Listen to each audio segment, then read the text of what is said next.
Bonsoir à tous, ravi de vous retrouver dans le débat de Ça vous regarde. On parle du RSI. Jamais trois petites lettres n'ont suscité autant de colère et d'incompréhension. On va bien sûr vous décrypter ces tensions. Le RSI, pour ceux qui ne connaîtraient pas, c'est le régime social des indépendants. C'est la sécu, l'assurance, la retraite. Ça concerne plus de 6 millions de cotisants d'une manière directe ou indirecte. On va y revenir et vous le voyez sur ces images. Eh bien, il y a eu des manifestations. Ce n'était pas la première. Ils manifestaient ces indépendants à Paris. Sauvons notre entreprise. On reviendra évidemment sur la colère de ces petits patrons, de ces indépendants, de ces chefs d'entreprise. Ils dénoncent un accueil médiocre réservé aux cotisants, un accueil téléphonique la plupart du temps défaillant. Et puis plus grave, c'est le fond du débat de ce soir, ils dénoncent des cotisations qui sont trop élevées alors que les remboursements et le service rendu paraît défaillant. Certaines cotisations trop élevées d'ailleurs mettraient et mettent en péril des chefs d'entreprise qui pour certains d'entre eux ont dû mettre la clé sous la porte.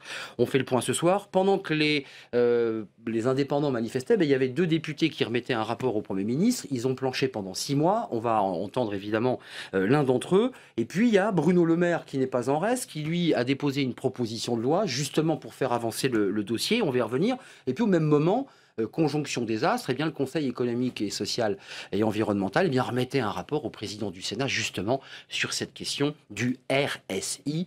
Pourquoi ce sujet suscite-t-il autant de passion et de colère? On va en parler dans quelques instants. On répondra à vos questions parce qu'il y a eu beaucoup de petits textes écrits sur notre site lcp.fr, mais aussi sur le site du jdd.fr et puis sur nos pages Facebook parce qu'il y a beaucoup de chefs d'entreprise qui se sont plaints et qui nous ont fait partager leurs sentiments. On va y revenir évidemment dans quelques instants. Avec moi, justement, pour débattre sur le fond, Sylviane Bulteau. Bonsoir. Bonsoir. Vous êtes députée socialiste de Vendée, l'une donc des auteurs de ce rapport remis à Manuel Valls. C'est un gros travail, on y reviendra, c'est 6 mois de boulot, avec des auditions, vous êtes allé sur le terrain, un rapport qui a été remis, un pré-rapport remis le 8 juin dernier, et puis vous avez remis le rapport définitif. Il y a à la fois un diagnostic, j'ai lu ce rapport, qui est terrible, on en parlera, et puis des propositions très concrètes, on y reviendra avec vous. Julien Aubert, bonsoir. Bonsoir. Vous êtes député UMP du Vaucluse. Alors, co-auteur, je parlais de Bruno Le Maire dans le lancement de l'émission, mais co-auteur, voire même peut-être même l'auteur de cette proposition de loi, déposée à l'Assemblée, vous souhaitez qu'elle soit examinée ici dans l'hémicycle, et puis vous êtes allé plus loin, vous avez mené un vrai travail d'enquête, on y reviendra, avec un questionnaire posé aux chefs d'entreprise, en tout cas à ceux qui ont voulu y répondre. Et on commentera les chiffres avec vous. Moi, j'en ai noté un. Il y a 41,5% de ceux qui ont été interrogés qui disent que le RSI met en péril leur entreprise. Ça veut dire que ça met en péril leur entreprise et les emplois qui vont avec. Merci d'être avec nous. Avec nous, le président du RSI. Justement, on aura un débat de fond. Vous êtes aux premières loges sur ce dossier. Gérard Quevillon, bonsoir. Bonsoir. Vous êtes chef d'entreprise, vous étiez auparavant restaurateur et évidemment en pointe sur ce dossier RSI parce que c'est vrai que les critiques pleuvent. Merci d'avoir répondu à notre invitation. Puis enfin, Guillaume de Thomas, bonsoir. Bonsoir. Vous êtes le président d'une organisation patronale, les 97. Les 87%. 87%, j'allais le dire, vous aviez fondé les Tondus. Alors ça, on en avait beaucoup parlé. Alors les 87%, c'est parce que 97% des entreprises sont des entreprises de 1 à 19 salariés qui concernent la majeure partie des entreprises en France. Des entreprises françaises. Et vous êtes en colère et vous avez vous aussi des propositions concrètes à faire. On va débattre sur le fond. D'abord, regardez ce reportage parce que c'est l'occasion, à l'occasion de cette manifestation, de partir à la rencontre de ces chefs d'entreprise qui étaient très remontés. C'était hier, là, ici, aux abords de l'Assemblée nationale. Regardez ce reportage de François Chevet. Il a non seulement été dans le cortège, mais il a aussi rencontré, vous allez le voir, des petits patrons qui sont évidemment un petit peu en colère, eux aussi, face à la paperasserie administrative du RSI. Regardez ce reportage. Slogans agressifs et grande tension. Les travailleurs indépendants sont montés hier à Paris pour exprimer leur ras-le-bol contre le régime social des indépendants. C'est la deuxième fois cette année. Ce qu'ils réclament, un moratoire sur le RSI et une baisse des cotisations Quand vous sociales. travaillez pour 100 €, vous devez payer au RSI 53 €. Il vous reste moins de la moitié de ce que vous avez produit. Avec la crise économique, ces charges ont des effets désastreux pour cette fleuriste de la Marne. Depuis quelques mois, elle n'arrive même plus à se dégager un salaire. Mon comptable m'avait déjà demandé d'arrêter l'année dernière. J'ai dit non, je retente une année. Et donc si ça va pas mieux, donc j'arrêterai fin d'année prochaine. Autre problème, l'administration surchargée et désorganisée fait des erreurs dans les dossiers avec des conséquences graves. Il y a des dysfonctionnements énormes, c'est-à-dire qu'on envoie des huissiers chez les gens qui ont payé. Il n'y a pas de dialogue possible avec le RSI, c'est de suite la violence, c'est les huissiers, le tribunal, c'est que ça. Il n'y a pas moyen de s'expliquer, il n'y a pas moyen de les joindre. Donc il y a un vrai problème de communication, mais il n'y a pas que ça. Il y a des cartes vitales qui ne sont pas délivrées, il y a des retraites qui ne sont pas versées. Ces problèmes, Henri peut en parler pendant des heures. Les services du RSI enchaînent les erreurs dans son dossier. Depuis 2010, tout le courrier qu'ils m'ont envoyé, Dans toute cette masse, une lettre lui a fait très peur. je reçois une cotisation de 2014 de 95 000 € 025. Je tombe des nues parce que le plus que je paye dans l'année, c'est 4 200 €. Les services du RSI ont rapidement reconnu leur erreur, mais depuis, ils lui réclament sans raison plus de 6 000 € de pénalité. À force d'appels sans réponse, Henri s'est rendu dans les bureaux du RSI. Essayé pendant 3 quarts d'heure de trouver une solution. Elle m'a dit, je ne comprends rien, il faut porter réclamation, tout est faux. Pour se défendre, Henri a fait appel à un syndicat d'artisans. En attendant, il paye ses pénalités en espérant un jour avoir gain de cause. Les autres ont choisi la rue, une manière différente de faire entendre leur colère. Voilà, et puis on a reçu aussi ce petit texte, je vous le livre, on a beaucoup de tweets ce soir, comme d'autres. Alors c'est un chef d'entreprise, j'ai reçu un huissier réclamant un gros montant pour le RSI que je n'ai pas, donc je n'ai pas d'autre solution que fermer boutique, nous dit-il, c'est triste. Je gagne 500 € par mois et j'ai donc 1 000 € par trimestre à verser, situation kafkaïenne. D'abord une question au président du RSI, parce que c'est vrai que ce sigle comme ça, ces 3 lettres font bondir les petits patrons, ça concerne 6 millions de personnes, qu'ils soient actifs ou retraités. Est-ce que vous sentiez monter cette colère? Est-ce que vous assumez, en quelque sorte, les situations kafkaïennes que vivent les cotisants? Ce qu'il faut se dire sur les manifestations, c'est que tous les 20 ans, nous avons ces mouvements de contestataires, de commerçants. Cette fois-ci... C'est poujadiste. Pas spécialement. Si vous dites 20 ans, donc on se dit il y a un mouvement comme ça un peu... Il y a eu Nicou, il y a eu... Bon. Ouais, c'est plus vieux, ouais. Et surtout, ce que je veux dire, c'est que le montant des cotisations, c'est pas le RSI qui les décide, c'est le gouvernement et c'est le Parlement qui les vote. Donc nous, on fait qu'appliquer la loi. Mais non, mais juste un petit mot et on va en débattre. On va juste commencer par la forme. Et Sylviane Bulteau l'a noté. Alors, vous avez utilisé des phrases très élégantes pour dire globalement qu'on était mal accueillis au téléphone. C'est des phrases bien écrites, mais ça veut dire la même chose. On fait sonner le téléphone 50 fois pour avoir un conseiller. Qu'est-ce qui fait que l'entreprise RSI, qui est un service public, il y a 5500 salariés, c'est pas rien. Pourquoi ça marche pas ? Il y a eu, si vous me permettez, il y a eu toute une période entre 2008 et 2012 où il y a eu des milliers de comptes bloqués, 40%. Et tout à coup, en 2012, il a fallu se remettre à recouvrir ces cotisations parce qu'autrement, elles allaient être prescrites.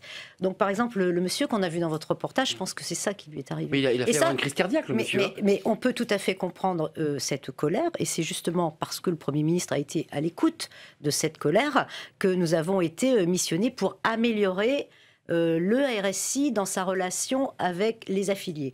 Nous, on n'a pas été missionnés, je tiens à le redire ici parce qu'on aura peut-être ce débat, mais on n'a pas été missionnés pour parler du montant, du taux des cotisations. Est-ce qu'elles sont trop élevées, pas assez, etc. C'est un débat important chez les cotisants. Est-ce que ça peut être un autre débat? Peut-être. Une autre mission? Pourquoi pas? Moi, parlons concrètement. Rien n'est fermé, mais je voudrais réaffirmer ceci et que dans notre travail, nous avons auditionné, vous l'avez dit, plus de 65 acteurs qui sont autour ou dans le RSI ou des chefs d'entreprise, des syndicats de patrons, etc. Nous nous sommes déplacés en région, nous avons travaillé beaucoup aussi avec la direction du RSI, nous avons travaillé avec la direction de l'ACOS, de l'URSSAF, parce que c'est un... En fait, c'est la fusion de caisses. Voilà, le RSI, il y a aussi à la base un petit peu d'histoire, si vous me permettez. Le RSI, il a été créé en 2006. À l'époque, c'est M. Xavier Bertrand qui était donc ministre des Affaires sociales. Et après, voilà, faute aussi de suivi, d'engagement politique, peut-être aussi de moyens,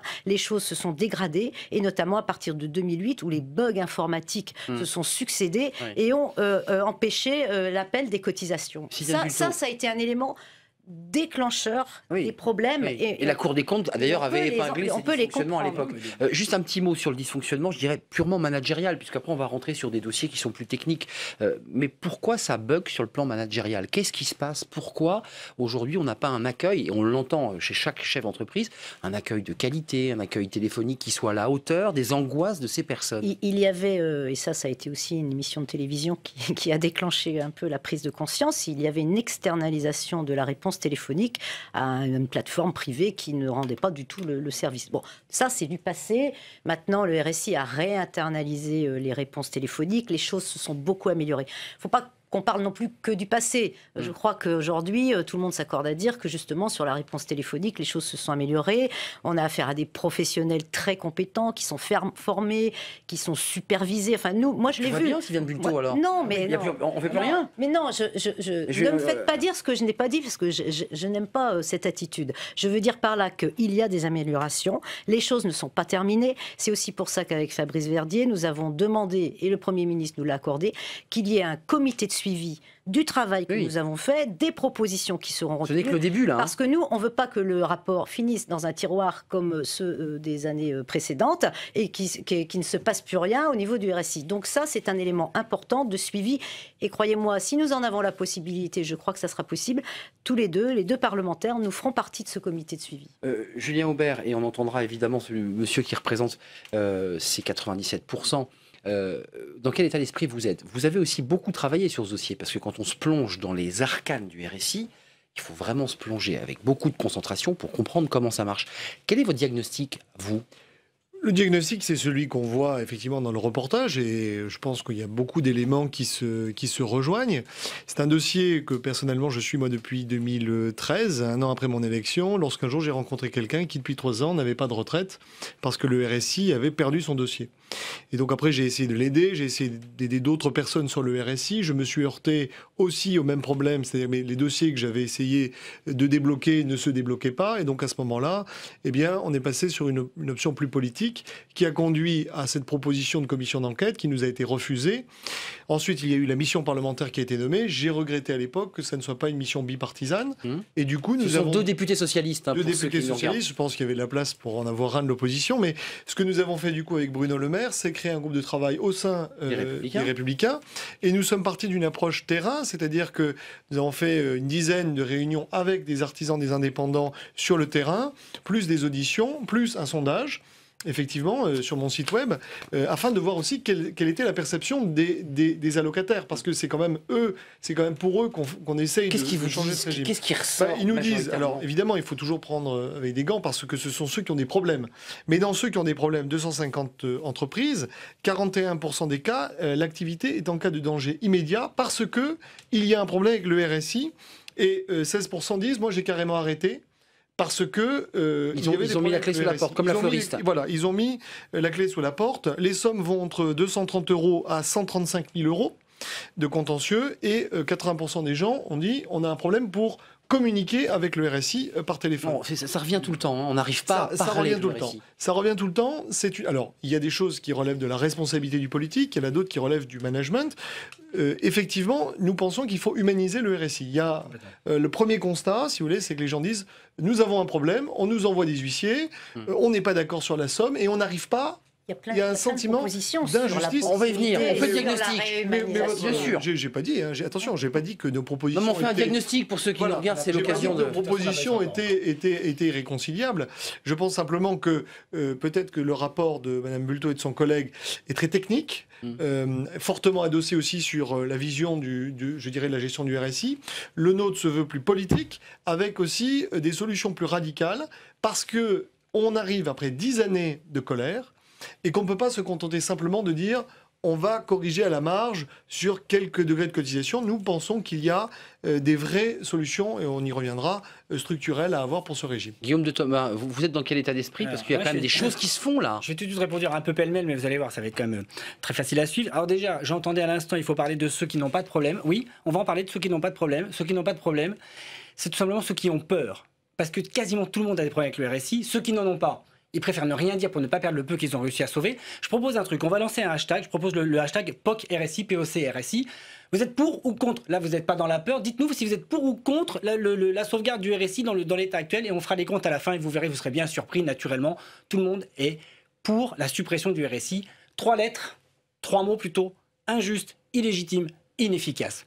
Injuste, on n'est pas traité comme des salariés. Quand je suis malade, je coûte la même chose pourtant. Injuste. Mais vous ne cotisez pas comme un salarié. On va y revenir, madame. Inefficace. Si c'était efficace, on ne serait pas là, c'est évident. Hein. Si c'était efficace, il n'y aurait pas ce qu'on voit et qu'on nous montre à longueur de journaux toute l'année. Et surtout, si c'était efficace, je ne passerais pas mon temps et mes nuits à soutenir des chefs d'entreprise qui n'en peuvent plus. Et enfin, c'est illégitime. Il y a déjà l'URSSAF. il y a déjà pléthore d'organismes pour collecter de la cotisation sociale. C'est en trop. C'est pas la... Bien sûr. Il y a une forme de cohérence. La création du RSI, c'est pour aussi harmoniser des caisses, réunir des caisses. C'était l'esprit, en tout cas, du texte à l'origine. C'est un peu un échec, ça. C'était une bonne idée. Je pense que c'était une bonne idée, sous l'impulsion de Nicolas Sarkozy en 2008, que de vouloir commencer à fusionner toutes ces caisses. Vous l'avez dit vous-même, je suis d'accord avec vous, là-dessus on se rejoint. Malheureusement, ça a manqué de moyens, ça a manqué d'effets, ça a manqué de suivi. Et puis, on s'est enlisé, on est resté, c'est devenu le statu quo. Et puis, on n'a pas continué la fusion, malheureusement. Et le résultat, il est là. Guillaume de Thomas, juste, je vous le montre, monsieur le président du RSI, parce que je ne vois pas que vous pensiez que c'est le procès du RSI pour cette émission. On va se projeter aussi dans des initiatives positives, en tout cas dans la volonté de faire avancer les choses. Mais c'est vrai que la colère est forte chez les chefs d'entreprise. Regardez cette photo, elle est issue de Facebook, elle a beaucoup circulé, elle a beaucoup choqué parce que cette photo, elle est un peu agressive. Voilà, c'est un peintre en bâtiment, il dit RSI c'est fini, je ne serai plus ta pute, donc c'est très violent, c'est très vulgaire. Mais je prolonge quand même parce que cet homme a une petite histoire. Le RSI lui a prélevé 60% de ses bénéfices et il ne peut même pas prétendre, dit-il, à une indemnité journalière de 20 € lorsqu'il est malade. Est-ce que vous confirmez que, alors qu'on cotise beaucoup, on n'a finalement que 20 € par jour en cas d'arrêt de travail? Oui ou non? Est-ce que c'est la condition aujourd'hui des chefs d'entreprise? Non. Alors, s'il faut remettre les choses à plat... Ah oui, oui. Les cotisations sont proportionnelles aux revenus. Les assurés qui reçoivent une indemnité journalière de 20 €, c'est qu'ils cotisent, je dirais, qu'ont des revenus relativement bas. On a plafonné les cotisations, les prestations d'indemnité journalière jusqu'à plus de 50 €. C'est 0,6% des cotisations qui sont prélevées et c'est un régime à part à l'intérieur du RSI qui doit s'équilibrer. Le chiffre évoqué, on nous prélève 60% de nos bénéfices à ce jour, je ne peux pas prétendre, c'est vrai? C'est quoi c'est faux? Non mais juste, il faut tendre le coup. C'est faux. Vrai, faux? J'entendais 50. 53% nous dit la fleuriste. Je vais demander à Sylviane Bulto qui a potassé le dossier. Moi, ce qui me surprend, c'est que on parle du RSI comme... je dirais la bête noire des entreprises. Oui, parce qu'ils le vivent. Je vais simplement vous donner quelques exemples. On vient d'avoir, dernièrement à Tarbes, des inondations. On a eu en Bretagne des inondations. On a eu à Sainte-Maxime des inondations. Si vous regardez tous les journaux locaux, le lendemain des inondations, c'est le RSI qui était le présent sur le terrain tout de suite. On a donné un chèque à tous les adhérents qui étaient sinistrés de 1 500 € non remboursables. Donc c'est assurantiel, pour pouvoir s'habiller et se nourrir quelques jours. Et en même temps, on a pris leur dossier en charge et on a regardé chaque dossier pour savoir si la personne pouvait reprendre son activité sous une semaine ou deux, parce que quelquefois il n'y avait que du nettoyage, ou si l'entreprise était vraiment en difficulté, et à ce moment-là... Gérard Quevillon, c'est le moins que le RSI pouvait faire, pardon, mais je ne suis pas ému du tout par l'action du RSI, c'est le moins qu'elle pouvait faire quand on sait ce que les chefs d'entreprise subissent toute l'année de ces organismes. Sylviane Bulto, juste une question, et ça intéresse tout le monde, c'est un tweetos qui nous regarde et qui dit, mais pour le débat, vous pourriez rappeler le taux de cotisation du RSI, celui d'un salarié, c'est quoi la différence? Puisqu'on nous dit, c'est pas pareil. 23,3% pour un salarié, et entre 50 et 60%, effectivement, il y a débat. Madame, peut-être allez-vous prendre... Alors, ce qui est certain, c'est que... 23% pour un salarié et... Oui, mais aujourd'hui, 47% en taux moyen. Ceux qui, justement, envisageraient de fusionner les régimes RSI et régime général, je crois que c'est aussi dans votre...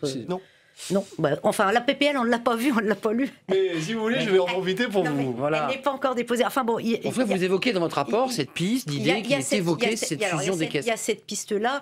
Pourquoi c'est si important les charges quand on est... On n'a pas fermé totalement la porte sur cette piste-là, sauf qu'aujourd'hui, pour fusionner avec le régime général, il faudrait augmenter les cotisations c'est ce que vous dites dans le rapport. Des affiliés de 30%. Donc je ne suis pas certaine que ça soit... dans l'ambiance du moment. Mais je crois que ce qu'il faut rappeler aussi... Donc vous dites c'est normal que les chefs d'entreprise payent ce taux de cotisation? Vous n'êtes pas ému par ce qu'a dit le président Quevillon, mais j'ai du mal à l'être. Oui, mais moi j'ai essayé pendant tout ce travail, mais je sais que c'est très compliqué. Je voudrais qu'on essaye de restaurer le lien entre le RSI, justement, le lien de confiance et les affiliés, parce que les affiliés au RSI ne comprennent pas le sens, justement, de ce qu'ils payent, de ces cotisations. Vous appelez ça des charges, vous appelez ça des les cotisations. Donc c'est que c'est... Il y a eu, et ça avec le RSI, on a eu la discussion là-dessus, et les choses vont s'améliorer, je pense. Il y a aussi un déficit important de communication, et ce qu'a rappelé monsieur, justement, quand il y a un indu, on envoie l'huissier à la boulangerie pendant que l'artisan est en train de vendre. Pourquoi cette mécanique administrative? Voilà. Donc, mais nous avons relevé tout ça dans le rapport. Vous le soulignez. Déjà, mais qu'est-ce qu'on fait pour changer les choses? Au mois de juillet. Et ça, le RSI en a pris conscience et ça va se terminer. Je veux pas qu'on se quitte. Aujourd'hui, il peut y avoir un appel téléphonique à l'affilié du RSI qui a un indu. Il peut y avoir la lettre commandée avant qu'on envoie les huissiers. La cavalerie, oui. On a aussi, j'y tiens beaucoup, si vous me permettez, travailler autour d'avoir des médiateurs dans toutes les caisses régionales. Qui n'existait pas auparavant. Ça se fait en Bretagne. Il faut une médiation pour parler à quelqu'un. Multiplier les bonnes pratiques. Parce que ce qu'on évoque tous ici aujourd'hui, ce sont des exemples très individuels. Il faudrait décortiquer toutes les situations. Ils sont des centaines. Julien Aubert, juste avant... et puis peut-être un élément... Non, mais on a le temps de débattre, ne vous inquiétez pas. Juste un élément. Ce qu'il faut rappeler aussi, c'est que la crise économique est venue frapper de plein fouet, en premier lieu, les petites entreprises, les artisans... Et qui n'ont plus les moyens de payer leurs cotisations. Et ça s'est percuté avec ce que j'expliquais tout à l'heure, ces 4 années où il y a eu des bugs informatiques et où les comptes ont été bloqués, où on n'a pas appelé les cotisations. Et effectivement, tout ça dans l'entonnoir aujourd'hui. Julien Aubert, répondons à notre tweetos. Voilà. Je veux être clair, 23% nous dit Guillaume de Thomas. C'est combien la cotisation RSI? D'après le rapport de la Cour des comptes, en moyenne 47%. Après, vous avez autour de cette moyenne, vous pouvez arriver à des taux beaucoup plus importants et le taux de ressenti peut être plus élevé. On donne 100, voilà. on gagne 100, on redonne 50. Voilà. Alors ensuite, par rapport à ce diagnostic, nous avons des propositions très concrètes. Madame Bulto parlait des huissiers. Nous sommes pour l'arrêt de l'envoi des huissiers s'il n'y a pas une procédure contentieuse et donc une décision du tribunal. Exactement. Une décision du tribunal. Bon. Parce que là, l'huissier vient à... Parce qu'aujourd'hui, si vous voulez, on utilise huissier comme on utiliserait une lettre commandée. Bon. Deuxièmement, sur le système de ces personnes qui vous disent le RSI me prend tout. Je me rappelle d'un chauffeur de taxi. Vous l'avez entendu, j'imagine, ça. Oui, le chauffeur de taxi, un jour, il me dit, mais monsieur, je suis au RSI, mais je ne paye plus le RSI. Je lui dis pourquoi? Il me dit, mais écoutez, je gagne 2500 € par mois, la voiture me coûte 1000 €, le RSI me demande 1200 € de cotisation. Entre nourrir mes enfants et payer le RSI, j'ai choisi de nourrir mes enfants. C'est pour ça que nous proposons d'explorer l'idée d'un bouclier social, ce qui fait qu'en dessous d'un certain plafond, on ne pourrait plus prélever, quand même il le faudrait, mais de manière à donner un reste à vivre et à respecter le travail. Parce que, évidemment, si vous travaillez 50 heures par semaine et qu'à la fin vous vous retrouvez avec rien, ça ne peut pas fonctionner. Ça ne sert à rien de travailler 50 heures par semaine. Ça ne peut pas fonctionner. Attendez, juste, laissez-le terminer. Si vous me permettez. Voilà. Le bouclier, c'est important. Ensuite, on a parlé du passé. Et Mme Bulto a dit il y a des gens qui ont tout perdu pendant 4 années, etc. Je crois que là, il y a une vraie question de responsabilité de l'État. Il faut expertiser l'idée de création d'un fonds d'indemnisation, parce que moi, j'ai croisé des gens dans ces manifestations qui me disent, monsieur, moi, mon entreprise, elle a été liquidée par le RSI. Alors, certains... C'est dramatique. Certains, si vous voulez, peut-être, vous savez, il faut aussi prendre des fois avec des pincettes, mais je crois quand même qu'il faut assumer l'idée que il y a eu un bug généralisé lors de la création de ce régime, en partie d'ailleurs pour des raisons informatiques. Vous savez, le personnel du RSI en est aussi victime. Il subit évidemment l'agressivité. Eh bien, de la même manière qu'il y a une aide sociale lorsqu'il y a un problème d'inondation, eh bien, écoutez, monsieur, vous avez tout perdu. Nous allons mettre en place une procédure qui va vous permettre d'avoir un nouveau départ. Il y a un fonds. Oui, mais vous voyez bien que le fonds d'action sociale... Qui sert quand même... J'ai un petit tweet, plusieurs millions par an. Ça vous intéressait. C'est pas à la hauteur de ce dont je vous parle. Écoutez ce petit tweet. C'est un problème sur plusieurs dizaines de milliers de dossiers. La lecture du rapport, c'est ce que nous dit ce tweetos, s'appelle Bertrand, et je le salue. La lecture du rapport de la Cour des comptes relatif à la mise en place du RSI, on l'a évoqué tout à l'heure, est hallucinant, nous dit-il. Donc il s'est penché sur ce rapport. Ce fiasco était programmé. Sylviane Bulto, vous êtes une députée socialiste, donc vous avez envie évidemment que les plus fragiles soient aidés. Je m'excuse de réinsister, mais ce monsieur qui tenait son panneau avec ce slogan un peu vulgaire, agressif, qui a fermé sa boîte, il était peintre, il avait 3 salariés, il salue tous ses salariés, il explique qu'il leur dit au revoir parce que c'est dur, on a l'impression qu'il se suicide. Il nous dit qu'il lui reste 20 € par jour en cas d'arrêt de travail. Ça doit heurter la députée socialiste que vous êtes. Écoutez, justement, on a aussi fait des propositions dans le rapport final sur les délais de carence pour les indemnités journalières, abaissés de 7 à 3 jours. Nous proposons également un mi-temps thérapeutique, ce qui n'existe pas aujourd'hui au RSI. Tout ça, ça a été calculé, ça va être financé parce que, attention, c'est bien beau de faire des grandes propositions, mais il faut aussi que derrière, les finances suivent. Donc nous sommes attachés à être sérieux en termes de financement des actions que nous mettons en place. On veut aussi réhumaniser, bien sûr, et l'accompagnement. Réhumaniser, c'est créer du lien entre l'agent et le cotisant. Je suis une députée de la commission des affaires sociales et M. Verdier est un député de la commission de l'action économique. Et justement, ce travail en commun nous a permis peut-être pour moi d'avoir un regard un petit peu plus social, entre guillemets. Effectivement, l'accompagnement, la médiation, l'aide, les aides financières, l'action sociale du RSI, tout ça, ça doit être renforcé.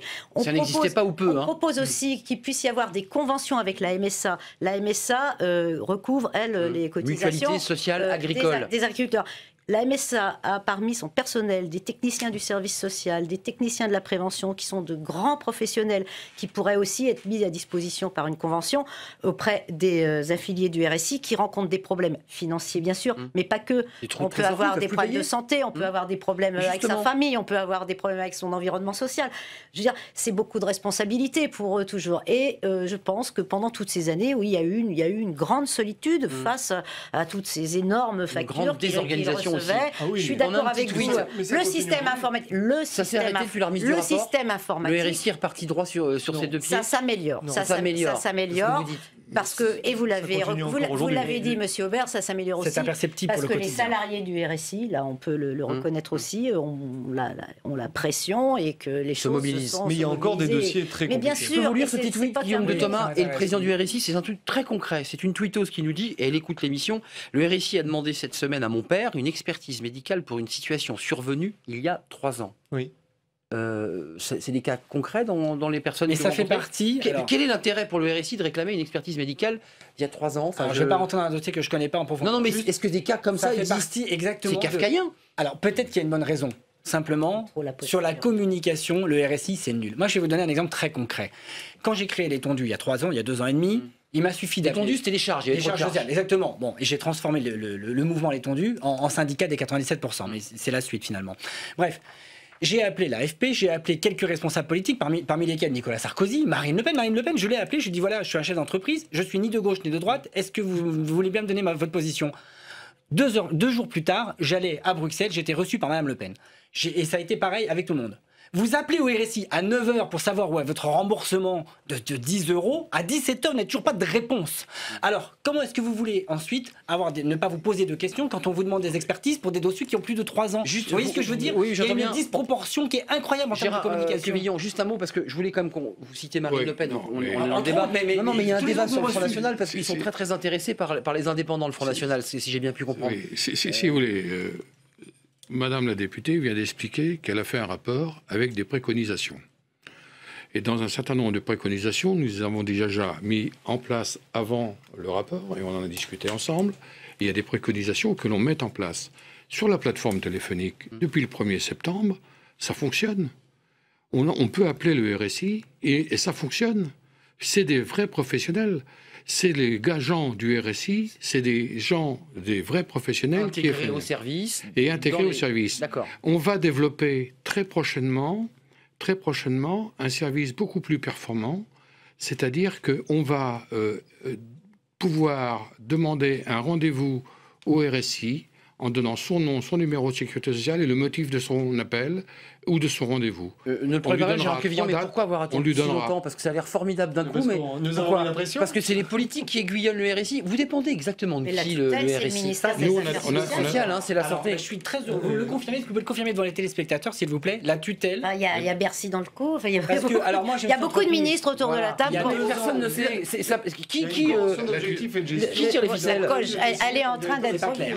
D'accord, la Sécu, mais aussi 11 milliards recouvrés. Vous recouvrez 11 milliards d'euros, c'est énorme. Et puis vous reversez, si mon chiffre est bon, 17 milliards. Il recouvre un peu plus que ça, 14,5 et 17,5. C'est incroyable. Oui, mais attention, dans les 17,7 ou 5 milliards qui sont resservis aux assurés, il y a 8 milliards et demi pour la maladie, il y a 9 milliards pour la retraite et il y a 288 millions pour la validité. Donc les cotisations, elles servent quand même aussi aux usagers. Heureusement. Elles sont versées. Alexandre, notre sentinelle. Personne ne l'a contesté, rassurez-vous. Et puis je veux qu'on ait le débat sur les cotisations, les charges sans niveau, parce que vous avez évacué le débat immédiatement en disant que ce n'était pas l'objet de notre rapport, mais c'est aussi une interrogation des chefs d'entreprise, c'est la question du barème. Est-ce qu'il faut revoir le barème? Vous l'aviez d'ailleurs évoqué, je crois, dans le pré-rapport, il y avait la question des barèmes. Et ça, c'est un point important, parce qu'au-delà de l'accueil et de l'humanisation, il y a un débat de fond technique sur le montant des cotisations. Alexandre, vous avez diminué. Je vous permets, il y a Alexandre qui attend. Allez-y. On a diminué les cotisations cette année, ne serait-ce que parce que le gouvernement a diminué pour l'ensemble des Français de la cotisation familiale, et ça a été diminué aussi pour les indépendants. Nous avons diminué de 4% les cotisations. Et personne n'en parle. Jamais personne n'en parle. Senti, vous, sur le... Nous avons aussi diminué... Il faut comparer les salariés. Le problème, c'est que la politique gouvernementale se centre toujours sur les allègements de charges pour les salariés. Et très souvent, on oublie les indépendants. Mais cette fois-ci, on était associés. Cette fois-ci, si vous voulez, mais simplement, il faut regarder en comparatif sur 10 ans. Ça a augmenté pendant des années, même si ça baisse. Et puis, on a vu le niveau de cotisation. Vous avez votre sentinelle. À la sentinelle. Regardez, vous allez le voir, il est devant sa webcam. Alors, je ne sais pas si vous êtes un indépendant, Alexandre, vous êtes en tout cas un habitué de notre émission. Vous êtes en direct devant la webcam. Dans quel état d'esprit vous êtes quand on parle du RSI? Ça vous hérisse le béret ou pas? Ah oui, ça mérite le béret même sans cheveux, parce qu'il faut être très intelligent pour comprendre le RSI. Donc je crois qu'il faudrait quand même essayer de simplifier au maximum et d'être juste avec les travailleurs pauvres. Parce que quand on est pauvre et qu'on ne veut plus être au RSA et qu'on décide de s'engager pour aller vers du travail, il faut être soutenu par toutes les organisations d'État. Bon, alors on avait bien vu Sarkozy qui avait essayé de tenter avec l'auto-entrepreneur, ça n'a pas si bien marché que ça finalement, ça n'a pas apporté grand-chose à l'auto-entrepreneur. Mais moi je vois que par exemple pour passer du travailleur indépendant au portage salarial, quand on rentre dans le portage salarial par exemple, ça facilite un petit peu les démarches, mais ça reste toujours beaucoup trop cher quand on est travailleur pauvre. Et il y a beaucoup de travailleurs pauvres et c'est là-dessus qu'il faut plancher. Moi, je ne critiquerai pas du tout ce rapport qui a été remis parce que j'aime beaucoup Fabrice Verdier. Bah oui, il est chez vous. Espérons que les choses se passent bien. Voilà, on a un petit tweet, je ne sais pas si c'est le POC que Guillaume de Thomas a lancé comme ça pendant l'émission en direct, mais c'est PIC pour ou contre, si j'ai bien compris RSI, mais je te mets au défi, nous dit-il, de trouver une personne satisfaite de tes prestations. Bon courage, j'imagine que c'est adressé à vous, il vous tutoie, il y a une corde on est en train d'humaniser les relations sur le plateau. Il tutoie le RSI. Moi je voudrais réagir, c'est vrai, alors d'abord sur les auto-entrepreneurs, je ne suis pas tout à fait d'accord. Non, les chiffres étaient élevés. Ça fait partie d'un des, à mon avis, des succès du précédent quinquennat. Effectivement, il y a le problème de la facilitation du régime. Et c'est pour ça que dans la proposition de loi que les Républicains déposeront, et nous souhaitons que ce soit examiné à la fin décembre, il y aura, nous proposons l'étalement du règlement des cotisations en cas de diminution du chiffre d'affaires sur 36 mois, de manière à lisser. C'est aujourd'hui fait... Mais ça existe, monsieur... Non, pas sur 36 mois. Mais ça existe, monsieur. Écoutez, depuis le 1er janvier 2015, ça existe. Non, pas sur 36 mois. Depuis le 1er janvier 2015, alors, attendez, à partir du mois de mars, vous pouvez étaler vos cotisations comme vous le souhaitez. Pas sur 36 mois. Vous pouvez étaler vos cotisations comme vous le souhaitez, monsieur. Bon, écoutez, c'est très bien. Donc, c'est très bien dans ce cas-là. Si on n'avait pas... Celle-là, vous l'éliminez la proposition. C'est terminé. Non, mais attendez, ça vous montre quand même comment ce régime est incompréhensible. Puisque, attendez, monsieur le Président, tous les responsables du RSI ont participé à nos auditions. Cette proposition a été donnée dans tous les trucs. Aucun des directeurs du RSI ne vous l'a dit. Ne nous a dit, ils ne sont même pas au courant. Bon. Alors vous êtes le seul à le savoir, monsieur le Président. C'est bien. Deuxièmement, nous proposons l'autoliquidation optionnelle des cotisations et des contributions sociales. Ça fait un point commun, c'est de dire, peut-être allons vers quelque chose de plus simple, que la charge de la preuve s'inverse. Parce qu'aujourd'hui, le RSI vous dit, vous devez 20 000 euros. Oui, exactement. Bon, il vaudrait mieux que vous disiez, moi... Je calcule, je dois 7 500 euros, le RSI n'est pas d'accord, il vous dit vous devez 12 000. Il y a un médiateur. Et il y a à ce moment-là un dialogue, que faire l'inverse, parce que vous avez une pression. Et puis, je termine sur les cotisations. Sur les cotisations, on a parlé tout à l'heure de la MSA, du régime général. La fusion, je pense que c'est une mauvaise idée parce qu'on risque d'aboutir à un résultat encore pire que ce qui est aujourd'hui. En revanche, permet de la liberté d'affiliation. C'est-à-dire que sans modifier votre régime juridique, comme c'est le cas aujourd'hui, certaines personnes préfèrent se mettre en société anonyme, se mettre gérant et se mettre au régime général en tant que salarié. Eh bien, nous proposons la liberté d'affiliation, ce qui fait que ceux qui estiment qu'ils y gagnent au plan microéconomique en allant au régime général le feront, mais que du coup, il n'y aura pas le problème parce que là, on va rentrer dans un débat de savoir est-ce que les cotisations, à mon avis, les cotisations sont plus élevées au régime général. Bon, maintenant, c'est un choix. C'est-à-dire que quand vous allez au régime général, le rendu est vous meilleur. n'avez pas les mêmes prestations, vous n'avez pas les mêmes cotisations. C'est un calcul que vous faites en âme et conscience en tant que chef d'entreprise. On avait plusieurs tweets. Une vraie difficulté du RSI, toujours ce tweetos qui a dévoré le rapport de la Cour des comptes. Il nous dit c'est le mode de calcul sur 3 ans. C'est un vrai souci, Guillaume de Thomas, cette question. C'est quoi, on calcule sur 3 ans, donc on fait un prévisionnel. Attendez, juste réponse de Guillaume de Thomas et vous allez répondre. Vous ne pouvez pas, monsieur non, mais poser des questions sur le passé. Ce qu'il faut, c'est la réalité d'aujourd'hui. Oui, bien sûr. La réalité d'aujourd'hui, s'il vous plaît. La réalité d'aujourd'hui, c'est qu'on calcule les cotisations sur N-1. C'est-à-dire... Et non pas sur 3 ans, d'accord. Et non pas sur 3 ans. On s'est battu avec les gouvernements successifs pendant 25 ans pour que les calculs de cotisations se fassent sur N-1. Et à partir de ce moment-là, dès le mois de mars... 3 ans, c'est le passé, donc. C'est le passé. D'accord. Et à partir de cette année, à partir du mois de mars de cette année, si vous avez considéré qu'en 2015, vos revenus sont moindres qu'en 2014, vous demandez ou vous faites vous-même votre diminution de cotisation, elle est acceptée.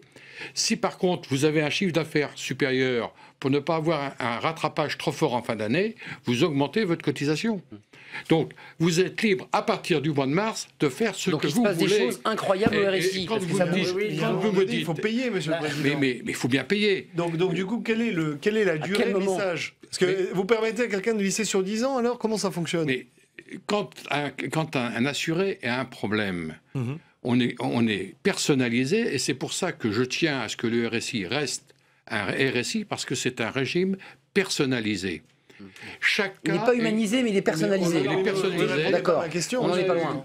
Attendez, je vais vous... Non, mais très concrètement. Très concrètement. Moi, j'ai une mauvaise année et vous me devez beaucoup plus que ce que je peux payer. Comment je fais? On essaie, dans un premier temps, d'expliquer à l'assuré que si jamais l'étalement des cotisations rechevauche sur les cotisations suivantes, il risque d'avoir des cotisations trop lourdes à payer l'année suivante. Donc on essaie de voir avec lui quel est le montant de cotisation il peut payer en attendant l'année suivante. Donc, il faut qu'il paye si jamais il nous dit c'est une année catastrophique et je voudrais un peu plus, on discute avec lui. Sur combien? Sur 2 ans? Sur 3 ans? Vous êtes allé donc... C'est avec lui qu'on discute. C'est le montant de la cotisation. Si vous arrivez à discuter, la différence, si vous voulez, c'est que là où vous proposez, si vous voulez, de discuter au cas par cas, nous mettons le lissage sur 36 mois de droit. C'est-à-dire que vous dites, vous voyez, c'est 2 droits sur 36 mois, ce qui fait que du coup, on est favorable. C'est ce qui existe aujourd'hui. Non, mais vous m'avez dit que ça existait. Oui. Ce n'est pas la même chose. D'accord. C'est bien ce que je disais, et ça existe à la MSA, c'est-à-dire qu'ils prennent en compte ce genre de saisonnalité pour des raisons agricoles. Peut-être qu'on ne s'est pas compris, mais notre proposition va bien au-delà. Il ne s'agit pas de faire du cas par cas, il s'agit de donner un droit de manière à atténuer, parce qu'on sait très bien que le cycle économique peut être en ce moment assez, avec la crise dont on parlait. Voilà. Écoutez ce qu'a dit votre co-auteur, c'est important parce qu'il vous était à vos côtés à Matignon pour remettre ce rapport. Écoutez, alors, il reste prudent et modeste. On vous voit arriver, et c'est un moment évidemment important quand on remet un rapport à Matignon, parce que c'est un gros travail. Écoutez ce qu'a dit votre co-auteur, c'est pas le grand soir. Écoutez.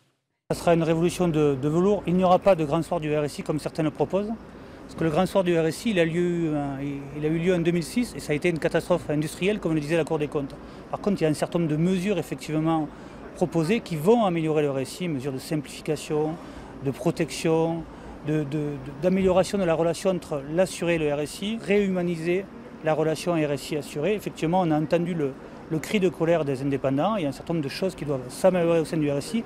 Alors, Sylviane Bulteau, vous avez entendu le cri de colère, on a évoqué la réhumanisation et le président sur le plateau explique qu'il y a des efforts de fait, on a réinternalisé le standard, les cotisants vont pouvoir avoir un travail individualisé sur leur dossier, voilà, que les caisses vous entendent. Est-ce que, monsieur le député, vous connaissez, par exemple, que l'aide aux entreprises en difficulté, on leur prend en charge 3 mois ou 6 mois de cotisation sans discussion?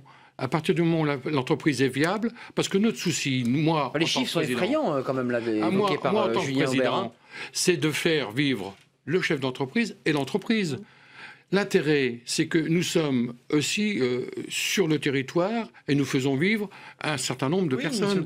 Donc, nous avons des fonds sociaux pour aider les entreprises en difficulté. Vous en avez déjà parlé. Et ça, c'est efficace.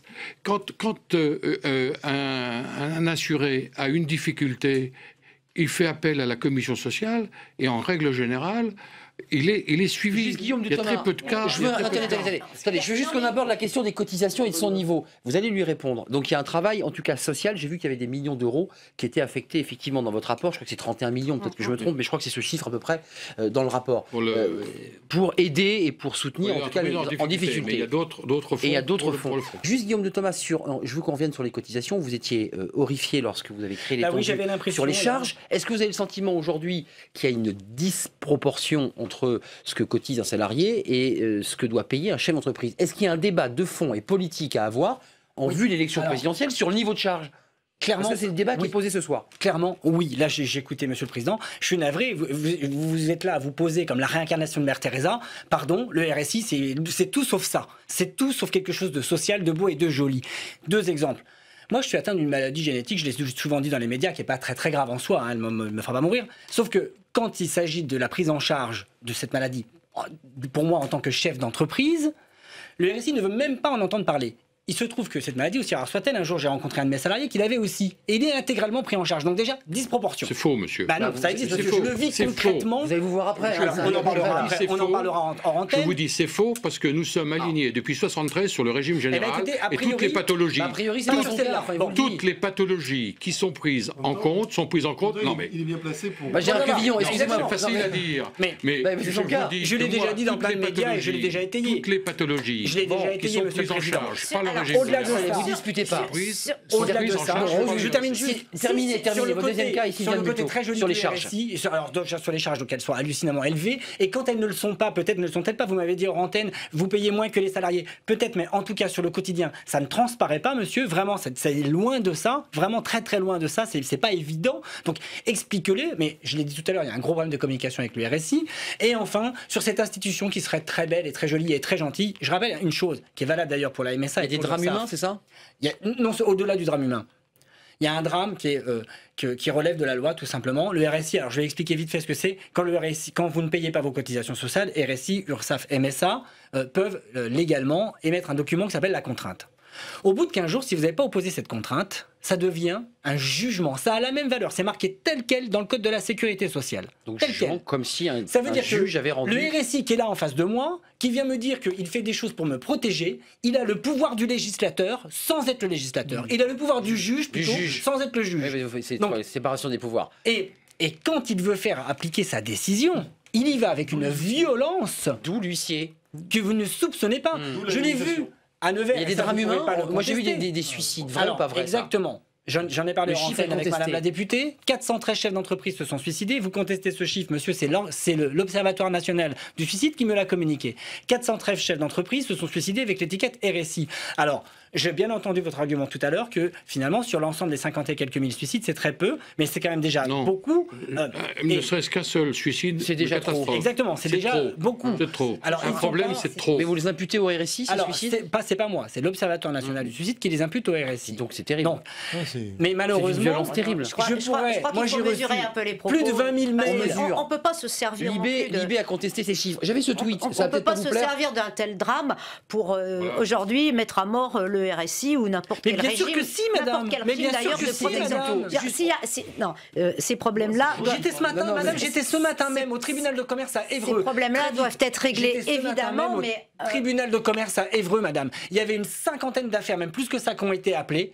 Toutes les affaires qui étaient appelées, elles étaient à l'initiative du RSI ou de l'URSSAF. Je peux vous assurer que je voyais les mines des conflits. Des affaires de la sécurité sociale, alors. Non, c'est là tribunal de commerce. Tribunal de commerce pour des assignations en redressement judiciaire. Et que je voyais la mine des conflits des chefs d'entreprise. Il y en a beaucoup qui étaient absents et je sais pourquoi ils étaient absents, madame. Ils étaient absents parce qu'ils me téléphonent avant les audiences. Ils m'appellent en me disant: Monsieur de Thomas, syndicat, bougez-vous, aidez-nous, on n'en peut plus, on est au bord du suicide. Venez dans mon bureau chaque matin, vous allez voir, c'est pas une partie de plaisir de lire les mails des adhérents. On respire un moment. J'ai un tweet. Moi, je voudrais vous lire un petit tweet de Triss qui disait. De s'exprimer parmi tous ces hommes. Mais vous avez eu un temps d'expression à peu près équivalent. On chronomètre ça au millimètre. Et regardez, alors évidemment c'est un tweet qu'il faut le dire au deuxième degré, mais elle participe avec nous à l'émission en direct. Elle nous dit, je n'ai toujours pas compris à quoi servait concrètement le RSI. Sylviane Bulteau. C'est ce que j'ai dit. Concrètement, non mais juste, elle nous dit, je comprends pas. C'est ce que j'ai dit tout à l'heure. Le sens pour beaucoup d'indépendants, le sens des cotisations, voilà, ne fait pas sens justement. Et c'est ce qu'on essaye nous de rétablir dans notre rapport. Mais sur ce qu'a dit Fabrice Verdier sur le grand soir du RSI, là, il y a effectivement révolution de velours. Il y a un débat de fond, même je pense avec les Républicains, puisque votre PPL apparemment s'est adouci par rapport à d'autres propositions que vous aviez pu avoir dans le passé. Mais le Premier ministre a été clair, il ne s'agit pas de mettre fin au RSI, c'est un régime de protection sociale solidaire.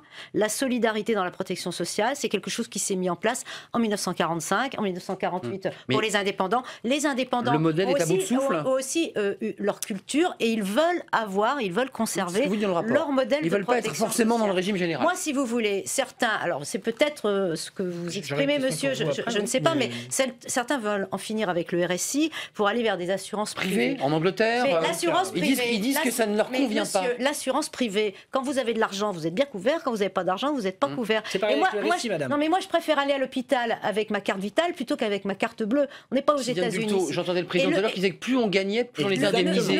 Donc c'est le même système, non ? Le RSI, la société, la nation, toute la nation vient en aide au RSI. C'est un régime déficitaire. C'est le régime général qui compense le RSI. Non, mais attendez, juste, j'entends votre volonté de solidarité, mais j'ai entendu le président, peut-être ai-je mal entendu pendant le débat, mais j'ai entendu que plus on gagnait, plus on avait d'indemnités journalières. Oui. C'est tout à fait inégalitaire. Un salarié, monsieur, un salarié, quand il a des indemnités journalières, c'est proportionnel à son salaire. Pourquoi on ne ferait pas la même chose au RSI? Oui. Si je peux, pourquoi on ne ferait pas la même chose? C'est un point important. Si je peux répondre, moi, de mon côté.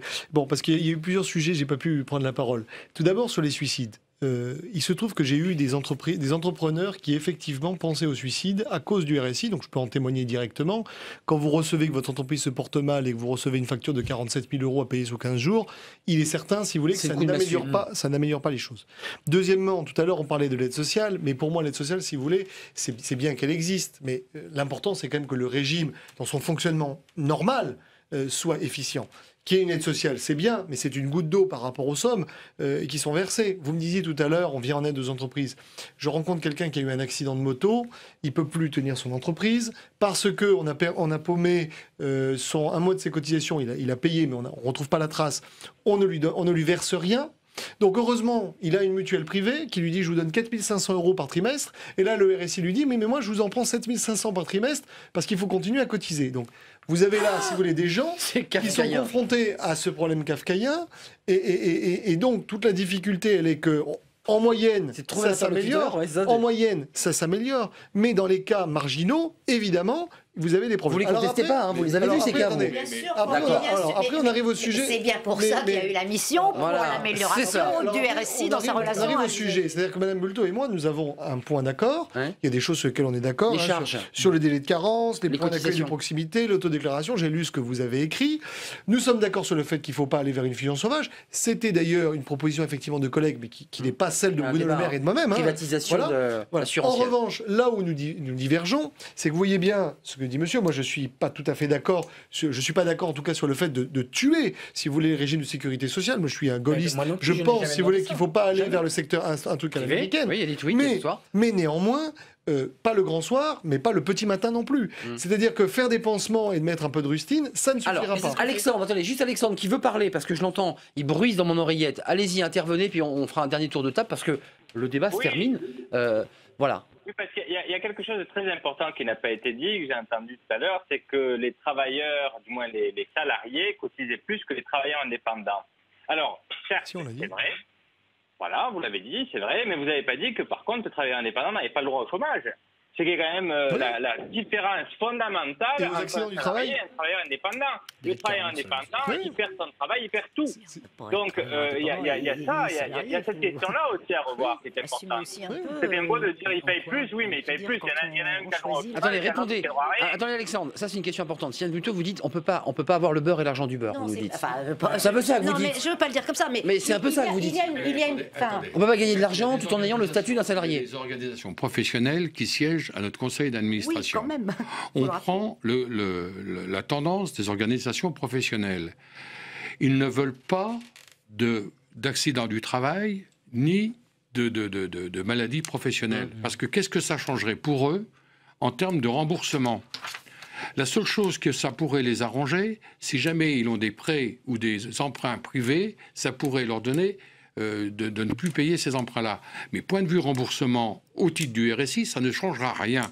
Que vous soyez en maladie ou en accident professionnel, ça ne changera rien. Je voudrais répondre à Sur monsieur... le chômage, excusez-moi, monsieur le Président. Sur le chômage, ils ne veulent pas d'accident. Ils veulent pas, non, mais... C'est pas les mêmes régimes, c'est pas les mêmes risques, c'est pas les mêmes cotisations. Ils veulent pas. D'accord, non mais c'est important. Ils veulent pas cotiser pour le chômage. Si un jour, si vous voulez, avant 99, les commerçants ne voulaient pas d'indemnité journalière. Les artisans en voulaient.